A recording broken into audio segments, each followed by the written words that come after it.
नमस्कार, मी अक्षय. एडीएन बातमीपत्रात आपले स्वागत. आज दिवसभरात घडलेल्या घटनांचा आढावा आपण घेणारच आहोत. तत्पूर्वी नजर टाकूया आजच्या ठळक घडामोडींवर. शेतकऱ्यांचं वाटोळं झालं तरी चालेल, हे सरकार फक्त निवडणुका जिंकण्याच्या मागे लागलं आहे. विरोधी पक्षनेते अंबादास दानवे यांचे प्रतिपादन. शहर आणि परिसरात ख्रिसमसचा सण विविध चर्चमध्ये धार्मिक कार्यक्रमांनी एकमेकांना शुभेच्छा देत मोठ्या हर्षोल्लासात साजरा. आता बघूया सविस्तर बातम्या. शेतकऱ्यांना अतिवृष्टीचं मागच्या वर्षीच अनुदान आणखी मिळालेलं नाहीये. हे सरकार शेतकऱ्यांना मृगजळ दाखवत आहे. प्रत्यक्षात शेतकऱ्यांच्या पदरात काहीच पडत नसल्याचं प्रतिपादन विरोधी पक्षनेते अंबादास दानवे यांनी पत्रकारांशी बोलताना केलंय. राज्य सरकार आताच ज्या पद्धतीनं काम करतंय, जनतेला कोणत्याही प्रकारचा दिलासा सद्यस्थितीत मिळत नाहीये. अधिवेशनात विम्याविषयी बोललं गेलं, परंतु गारपीट अवकाळीची कोणती मदत शेतकऱ्यांच्या पदरात पडलेली नाहीये. सरकार भ्रष्टाचारामध्ये आणि टक्केवारीमध्ये गुंग झालेलं आहे. मी आरोग्य व्यवस्थेविषयी भूमिका मांडल्या. आरोग्य विभागातील ज्या पद्धतीनं बदल्या आणि भ्रष्टाचार चालू आहे ते जगजाहीर आहे. महसूल विभागात उपजिल्हाधिकारी तहसीलदारांच्या बदल्या सुद्धा शिपायाच्या बदल्यापेक्षाही पुढे जाऊन अशा पद्धतीनं लिलाव होतो की काय, अशा प्रकारची स्थिती महसूल विभागात सुद्धा निर्माण झाली. अतिवृष्टीचं कोणतंही अनुदान मागच्या वर्षीच पूर्ण मिळालेलं नाही. अजून मागच्या वर्षीचाच विमा बाकी आहे. सरकारने 1 रुपयात विम्याचं मृगजळ तर शेतकऱ्यांना दाखवलेलं आहे, परंतु हे मृगजळ असं आहे, हे मृगजळ आहे. मृगजळ दिसत असतं पण मिळत नसतं. आणि आता तशी स्थिती शेतकऱ्यांची. 1 रुपयात विमा मिळाला, त्या शेतकऱ्यांना खुश ठेवलं, परंतु प्रत्यक्षात शेतकऱ्याच्या पदरात तर काहीच पडत नाही ना. आणि म्हणून 1 रुपयात विमा सुद्धा सरकारची जी योजना ही मृगजळ शेतकऱ्यांसाठी ठरलेली आहे. मागच्या वर्षीचीच अजून पूर्ण मदत मिळालेली नाही. सरकार घोषणा करते 40,000 कोटी, 30,000 कोटी, 10,000 कोटी, परंतु आकडे मी तर सभागृहात मांडलेले.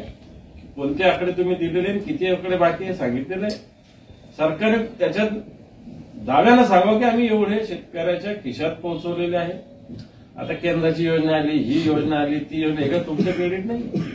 आणि म्हणून मला असं वाटतं सरकार या सगळ्या बाबतीत, शेतकऱ्याच्या प्रश्नाच्या बाबतीत उदासीन. सरकार फक्त राजकारण करू इच्छितं, फक्त निवडणुका जिंकू इच्छितो. या राज्याचं काही हो, या शेतकऱ्याचं काही हो, वाटोळं झालं तरी चालेल, राज्य कर्जबाजारी झालं तरी चालेल, फक्त निवडणुका जिंकल्या पाहिजे आणि आपली सत्ता आली पाहिजे, एवढ्याच धुंदीमध्ये सरकार आहे.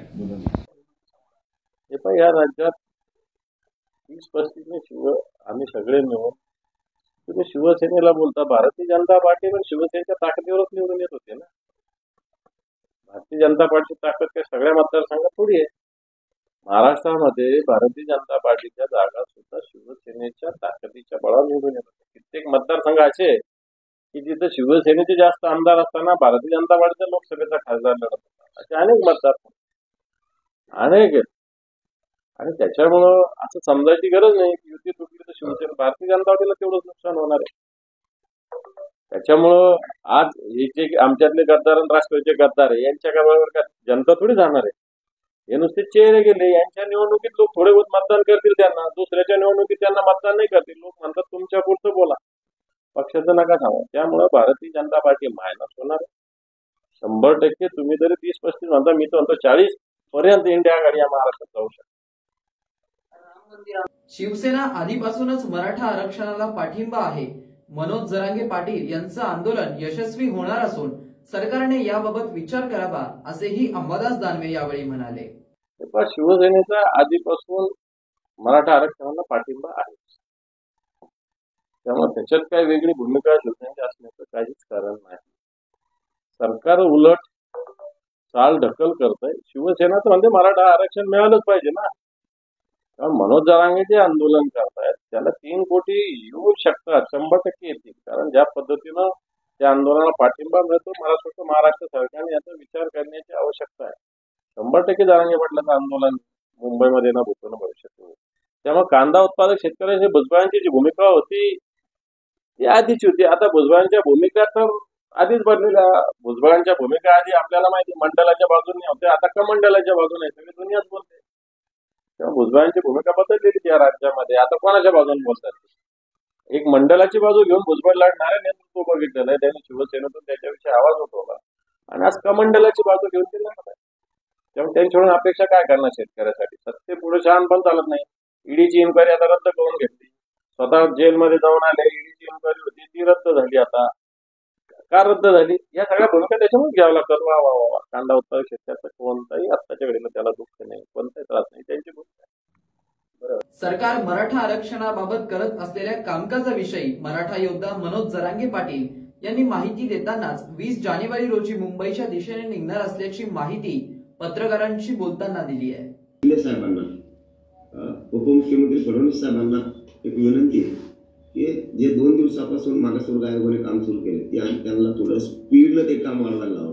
कारण अगोदर सांगितलं होतं मुख्यमंत्री साहेबांना की या 2 दिवसातच मागासवर्ग आयोग काम करायला सुरू करत. त्या म्हणलेल्या शब्दाप्रमाणे त्यांनी ते सुरू केले आणि मराठा समाज सुद्धा बघतोय ओबीसी आयोगानं काम सुरू केलं यात काही. पण थोडंसं त्यांनी स्पीड न करावं, कारण परत मागच्यासारखं होऊ नये. त्या समितीसारखं की काम केलं आणि काहींनी केलं नाही, मग वेळच नाही मिळाला, आणखीनच द्या ह्या भानगडीत पडून आला. याचबरोबर आमचा महत्वाचा एक दुसरा विषय राहिला की या मंगळवार बुधवारपर्यंत समिती मराठवाड्यात पुन्हा काम करेल, शिंदे साहेबांची समिती. कारण नोंदी शोधण्यासाठी हैदराबाद संस्थांमधून सुद्धा निजामकालीन नोंदी आणण्यासाठी तातडीनं काम करत. मला वाटतं की उद्यापासून किंवा परवापासून अभ्यासक जास्तीचे जे त्यांना युद्ध पातळीवर काम करायला लावा. कारण इथं लाखांना नोंदी आहेत मराठवाड्यात पण.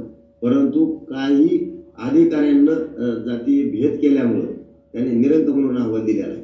समितीनं स्वतःहून अभ्यासक घेऊन प्रत्येक जिल्ह्यात मराठवाड्यातले पिंजून काढायला लावा. प्रचंड नोंदी सापडतील आणि हैदराबाद संस्थांमधून ज्या निजामकालीन नोंदी आहेत त्या आणण्यासाठी सुद्धा समिती आणखी गेलेली नाही. या बुधवारच्या आत त्यांनी जावं आणि ते काम सुरू करावं. समितीला पुन्हा एकदा लाखांना नोंदी आणखी सापडणार आहेत. मराठवाड्यासह पुन्हा राज्यात सुद्धा समितीला नोंदी शोधायचं काम करावं. हे प्रमाणपत्र फुकट फ्री मराठ्यांना मिळणार आहे. ज्यांच्या नोंदी सापडल्यात त्यांना कसलाच प्रॉब्लेम येणार नाही. आले तर कलेक्टरांकडे तक्रार स्वतः करा की माझी नोंद आहे, या नोंदीसाठी अमुक अधिकारी पैसे मागतोय. जो अधिकाऱ्यांचं नाव येईल त्याला ताबडतोब बडतर्फ मुख्यमंत्र्यांनी आणि 2 उपमुख्यमंत्र्यांनी करावं. त्याला निलंबित सुद्धा करू नये ताबडतोब. आणि विशेष करून मराठ्यांनी याच्यावर बारीक लक्ष ठेवावं. यंत्रणेवर याच्यावर त्याच्यावर जास्त हे करतील, आज करतील, उद्या करतील असा भरोसा ठेवण्यापेक्षा कोणाच्या महाराष्ट्रात जर निदर्शनास आलं की नोंद मिळाली किंवा मिळवण्यासाठी किंवा मिळालेल्या नोंदीचं प्रमाणपत्र काढून देण्यासाठी कोणी जर पैसे मागत असला तर मराठ्यांनी सतर्क व्हा. घराघरातल्या त्यांनी स्वतः त्याच्या विरुद्ध तक्रार पोलीस स्टेशनला करा. त्याला बडतर्फ करायची कारवाई करायला लावा. जबाबदारी आपली, त्याची काळजीच करू नका. मुख्यमंत्री आणि गृहमंत्र्यांना सुद्धा सांगतो की तुम्ही हे जे आता प्रश्न उपस्थित झाला याकडे बारीक लक्ष द्या. कारण हे सत्य असू शकतं आहेच. तो आनंदाचा विषय, त्याच्याबद्दलचं काही दुमत नाही आणि असण्याचं काही कारण पण नाही. पण हे आंदोलन आधीपासून सुरू असल्यामुळं हे सलग पुढं सुरू ठेवण्यात आलेलं आहे. 18 तारखेला मुंबईमध्ये त्यांनी 144 लागू केले म्हणून आम्ही 20 तारीख धरलेली. कारण आम्हाला तारीख धरायचीच होती. कारण हे आंदोलन काय हे म्हणजे हे जोडता येणार नाही. 22 तारीख आणि 20 तारीख ही अजिबात जोडता येणार नाही. कारण आमचं इकडचं सुरू आहे आंदोलन हे 4 महिन्यापासून आणि हे लगातार टप्प्याटप्प्यात सुरू आहे. आता फक्त आम्हाला वेळ पाहिजे होता. हे आंदोलन मोठं आहे, आंदोलन फसू द्यायचं नाही, आंदोलन मुडीत निघू द्यायचं नाही. म्हणून आम्हाला वेळ लागतोय. कारण तिथं गेलं आणि उगाच लाखाने मराठी मागे आणि मग उगाच बॉम्बलायचं, बावचाळ्यावर कुंकडं पडायचं, चला रे उद्या सकाळी 2 दिवसात पोराला मागे यायला लागलं. हे यामुळं आम्हाला वेळ लागतोय आणि या हिशोबानं ते केले. संजय राऊत यांनी स्वतःचाच पक्ष संपवण्यासाठी सुपारी घेत असल्याचा आरोप आमदार संजय शिरसाट यांनी केला असून पत्रकारांशी बोलताना त्यांनी राऊत यांच्यावर सडकून टीका केली आहे. उभाटा गटाचे काही जे सर्व आहेत, पक्षप्रमुख कोण आहेत माहित नाही, परंतु जे सर्व आहेत ते संजय राऊत त्यांनी आघाडीबद्दलचं काही वक्तव्य केलं. महाराष्ट्रामध्ये बीजेपी, शिवसेना आणि अजितदादांचे राष्ट्रवादी आम्ही मिळून 45चा आकडा पार करणार आहोत असं म्हणण्याबरोबर त्यांच्या पोटात दुखायला लागलं.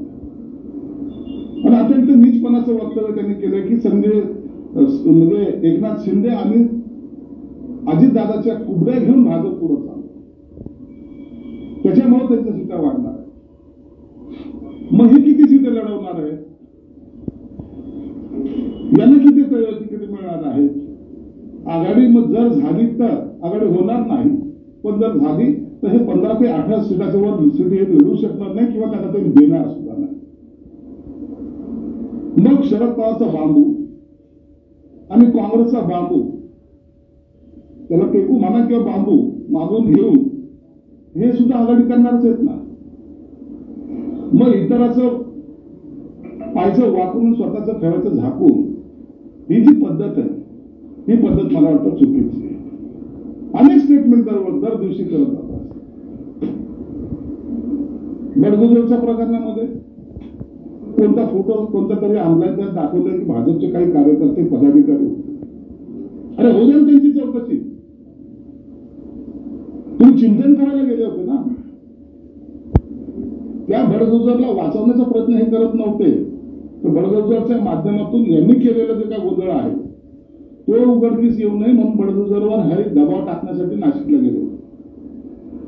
म्हणून संजय राऊत तुम्ही आता वाचणार नाही हे निश्चित झालेलं आहे. तुम्ही चिंता स्वतःची करा. बडगुजरने जे केलंय कुणाच्या आदेशानुसार केलंय, कुणाच्या हुकुमाचा ताबेदार तो होता, कुणामुळे तो फार्म हाऊसवर गेला होता, हे सर्व बाहेर आलेलं आहे. म्हणून आता चिंता त्यांनी करू नये. आणि त्यांना एक सल्ला असेल ते कुणाचं ऐकत नाही. जोपर्यंत उभाटा गट डुबवल्याशिवाय त्यांना चैन पडणार नाही याची मला कल्पना आहे. ती सुपारी त्यांनी घेतली तो हे पक्ष तर संपवले, सभा संपवण्यासारखं काही राहिलं नाही, पण ते संपवल्याशिवाय शांत बसणार नाही. तरी मला त्यांचा सल्ला असेल की कृपया करून जे काही राहिलेले ते वाचवण्याचा प्रयत्न करा. उगाच इतरांवर टीका करून आणखीन त्यांना संपवून तुम्हाला तुमच्या मनाला शांती मिळणार नाही असं कृत्य करू नका, जेणेकरून महाराष्ट्राची जनता तुम्हाला जोडे मारेल. शहरवासियांना एक सुवर्ण संधी. तुम्हीही एखादा व्यवसाय करताय तर मग एडीएनवर जाहिरात करा आणि मिळवा व्यवसायात मोठा फायदा. तर वाट कसली पाहताय, आताच खाली दिलेल्या नंबरवर संपर्क साधा. इथे वेळ झालीय एका छोट्याशा ब्रेकची. कुठेही जाऊ नका, पाहत रहा एडीएन न्यूज.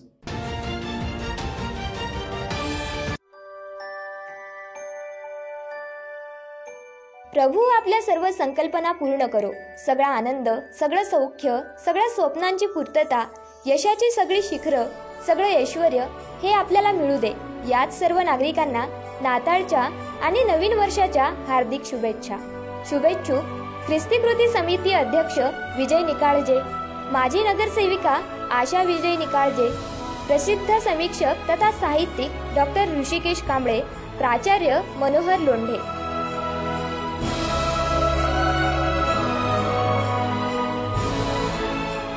प्रभू आपल्या सर्व संकल्पना पूर्ण करो. सगळा आनंद, सगळं सौख्य, सगळ्या स्वप्नांची पूर्तता, यशाची सगळी शिखरं, सगळं ऐश्वर हे आपल्याला मिळू दे. याच सर्व नागरिकांना नाताळच्या आणि नवीन वर्षाच्या हार्दिक शुभेच्छा. शुभेच्छुक ख्रिस्ती कृती समिती अध्यक्ष विजय निकाळजे, माजी नगरसेविका आशा विजय निकाळजे, प्रसिद्ध समीक्षक तथा साहित्यिक डॉक्टर ऋषिकेश कांबळे, प्राचार्य मनोहर लोंढे. दिवाळी धमाका. छत्रपती संभाजीनगरमध्ये प्राईम लोकेशनवर आलिशान 2 BHK row houses. Beed bypass road, Satara परिसर पासून फक्त 200 मीटरच्या अंतरावर. हिवाळी पाटील लॉन्स पासून फक्त 400 मीटरच्या अंतरावर. आकर्षक किमतीत रो हाऊसचे मालक व्हा आणि आकर्षक बक्षिसे जिंका. किंमत फक्त 51 लाख पासून पुढे. विकसित क्षेत्रात अधिष्ठान आहे. वैयक्तिक रो हाऊस साठी प्रशस्त पार्किंग, त्याचबरोबर private garden, video door bell, सौर सिस्टीम. जागेचा पत्ता प्लॉट क्रमांक 14P 15 24 25P Beed bypass Satara परिसर छत्रपती संभाजीनगर औरंगाबाद. खरेदीसाठी आमचा कॉन्टॅक्ट नंबर आहे 9860056488. सर्व बँक कर्ज उपलब्ध आहेत. अटी आणि शर्ती लागू.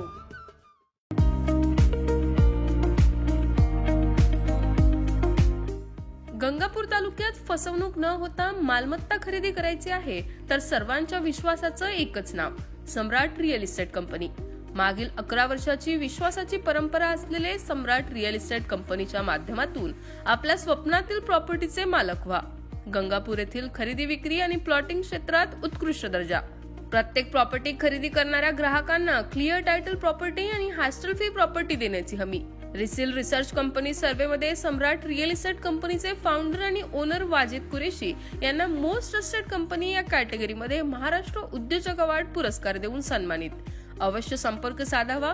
पत्ता खंडोबा मंदिर वेस्ट समोर गंगापूर. मोबाईल 9960577566.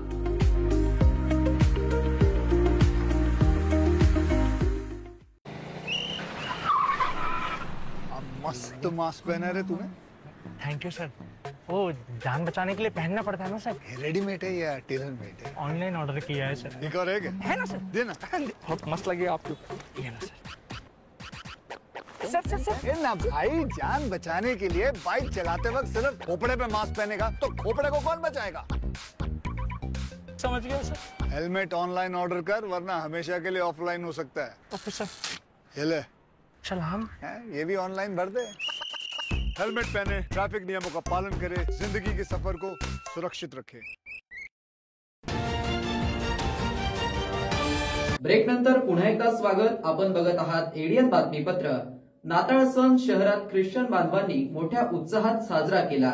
शहरातील विविध चर्चमध्ये सकाळी धार्मिक विधी झाल्यानंतर ख्रिश्चन बांधवांनी चर्चमध्ये दर्शनासाठी गर्दी केली. चर्चवर विद्युत रोषणाई तर अनेक ठिकाणी प्रभू येशूंचा जन्माचा देखावा पाहण्यासाठीही नागरिकांनी गर्दी केली होती.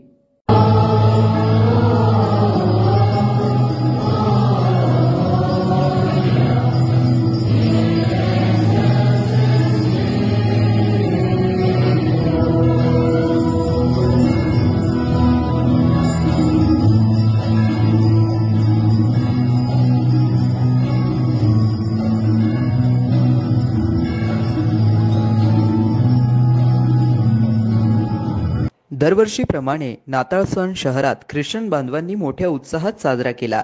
शहरातील विविध चर्चमध्ये सकाळी धार्मिक विधी झाल्यानंतर ख्रिश्चन बांधवांनी चर्चमध्ये दर्शनासाठी गर्दी केली. चर्चवर विद्युत रोषणाई तर अनेक ठिकाणी प्रभू येशूंच्या जन्माचा देखावा पाहण्यासाठीही नागरिकांनी गर्दी केली. नाताळ निमित्त शहरातील विविध चर्च सजवण्यात आले होते. चर्चवर विद्युत रोषणाईसह क्रिसमस ट्री, केक तसेच सांता क्लॉजनेही बच्चे कंपनीला भेट दिली. चर्चमध्ये प्रभू येशूंच्या जन्माच्या वेळचे देखावे उभारण्यात आले होते. सकाळी विविध चर्चमध्ये धार्मिक विधी करण्यात आला. सेंट फ्रान्सिस डी सिल्स महामंदिरामध्ये सकाळी धार्मिक विधी मिसाबली झाला. त्यानंतर या चर्चमध्ये ख्रिश्चन बांधवांनी दर्शनासाठी गर्दी केली. त्यासह संत थॉमस चर्च येथेही दर्शनासाठी रांगा होत्या. यासह Christ Church, Holy Trinity Church, Nazarene चर्चमध्ये विशेष प्रार्थनाचे आयोजन करण्यात आले होते. चर्चमध्ये येत एकमेकांना शुभेच्छा देत नागरिकांनी नाताळ सण साजरा केला. मिठाई, केकचे वाटप करत प्रभू येशूंच्या जन्मोत्सव उत्साहात साजरा केला. यावेळी विविध मान्यवरांनी एडियन सोबत बोलताना आजच्या सणाबाबत शुभेच्छा संदेश दिला. रात्री 11 ते 2 वाजेपर्यंत सदरचा कार्यक्रम आणि धार्मिक विधी झालेला आहे. त्यामध्ये हजारोच्या संख्येने आमच्या ख्रिस्ती बांधवांनी भाग घेतलेला आहे. सकाळी 7:30 वाजताही पुन्हा धार्मिक विधीचा आणि प्रार्थनेचा कार्यक्रम झालेला आहे आणि पुन्हा 10:30 वाजता ही भक्ती चालूच आहे. आणि यामधून हजारो ख्रिस्ती समाजाने चर्चमध्ये उपस्थित राहून या भक्तीचा आणि प्रार्थनेचा लाभ घेतलेला आहे. सर्वांना माझा हे संदेश आहे, जगात काही ठिकाणी अशांती आहेत, युद्ध आहेत आणि जगात सर्वीकडे शांतता राहावी म्हणून शांततेचा आणि बंधुभाव ठेवण्याचा संदेश मी आमच्यातर्फे समाजातर्फे सर्व जनतेला देतो. आमचे जे चर्च आहे इथं सर्व आमचे बांधव एकत्र होऊन 24 नाईट रात्रीचीच भक्ती होते आणि दिवसा जी आहे आता ही जी भक्ती चालू आहे, सकाळी 10ची भक्ती सुरू झालेली आहे आणि येशू ख्रिस्ताच्या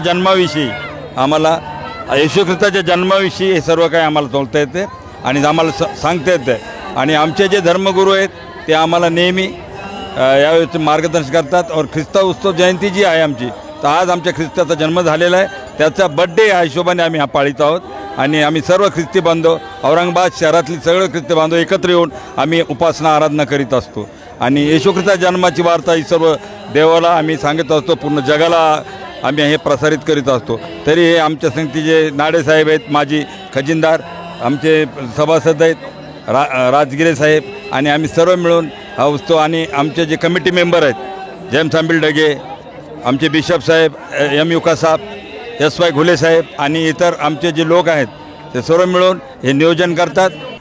आज संपूर्ण शहरामध्ये जिल्ह्यामध्ये नाताळ अतिशय उत्साहामध्ये साजरा करण्यात आला.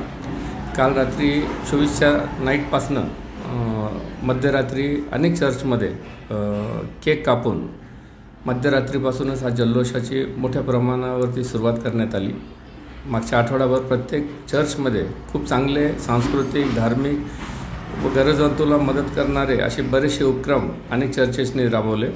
आज मुख्यतः क्राइस्ट चर्च म्हणजे जवळपास 150पेक्षाही जास्त जुने चर्च आहे, ऐतिहासिक चर्च आहे. या ठिकाणी खूप मोठ्या प्रमाणावरती भाविक पूर्ण मराठवाड्यातून त्या ठिकाणी आले.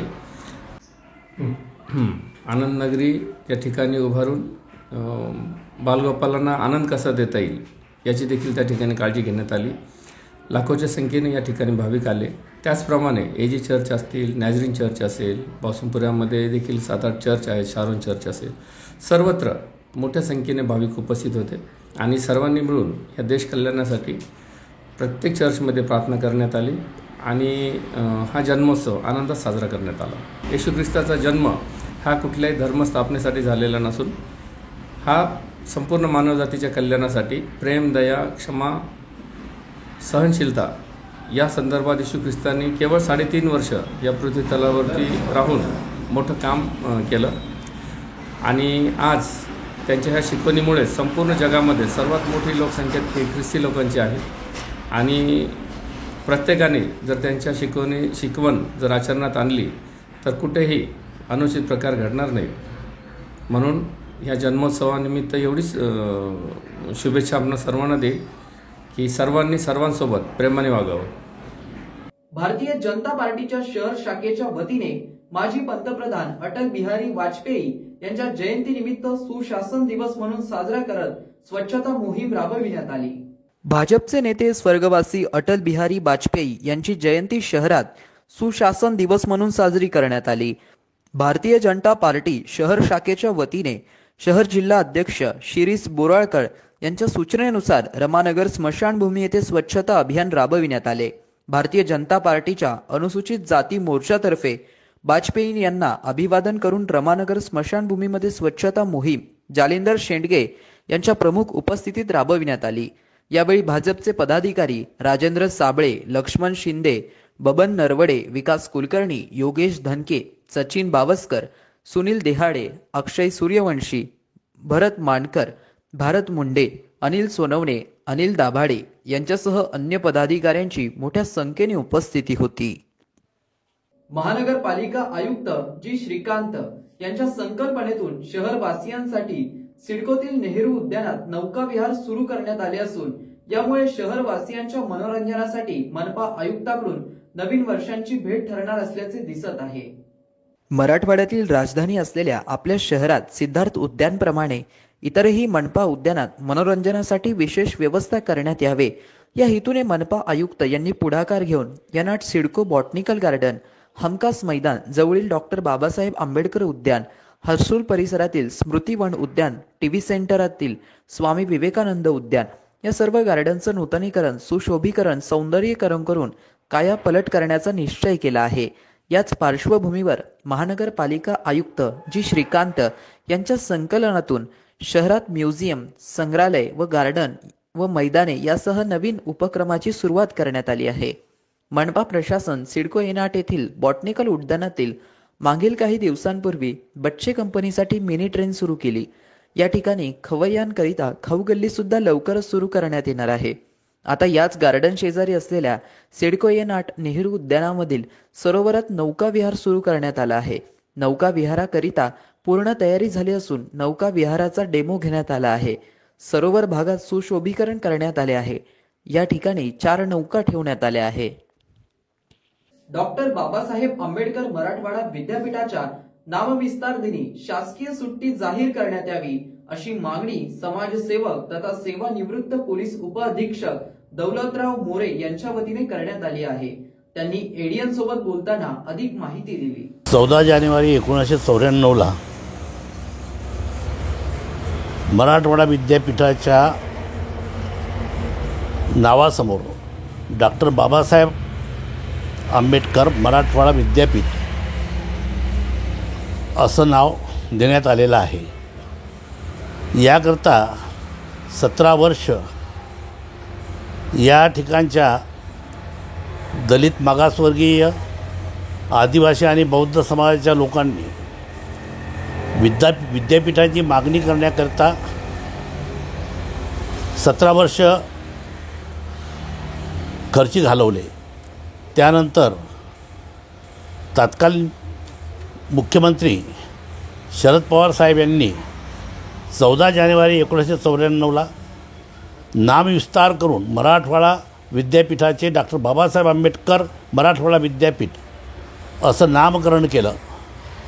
तर या प्रित्यर्थ या ठिकाणी मराठवाडा, महाराष्ट्र व इतर ठिकाणचे बौद्ध जनता व इतर मागासवर्गीय जनता येतात आणि या ठिकाणी एक यात्रेचं स्वरूप प्राप्त होत आहे. सर्व स्तरातील सर्व नेतेगण या ठिकाणी असतात. मंत्री, आमदार, खासदार सर्व लोक या ठिकाणी उपस्थिती लावतात. या दृष्टिकोनातनं छत्रपती संभाजीनगरचं महत्त्व वाढलेलं आहे. तर या छत्रपती संभाजीनगरला माननीय जिल्हाधिकारी यांनी स्थानिक सुट्टी जाहीर करावी अशी मागणी आम्ही जवळपास 4 ते 5 वर्षापासून करत आहोत. लवकरच यामध्ये आम्हाला यश येईल अशी आशा आहे. शेवटी पुन्हा एकदा नजर टाकूया आजच्या ठळक घडामोडींवर. शेतकऱ्यांचं वाटोळं झालं तरी चालेल, हे सरकार फक्त निवडणुका जिंकण्याच्या मागे लागलं आहे. विरोधी पक्षनेते अंबादास दानवे यांचे प्रतिपादन. शहर आणि परिसरात ख्रिसमसचा सण विविध चर्चमध्ये धार्मिक कार्यक्रमांनी एकमेकांना शुभेच्छा देत मोठ्या हर्षोल्लासात साजरा. याबरोबरच हे बातमीपत्र इथेच संपलं. पुन्हा भेटूया पुढील बातमीपत्रात. तोपर्यंत पाहत रहा औरंगाबादकरांच्या हक्काचं बातमीपत्र एडीएन न्यूज.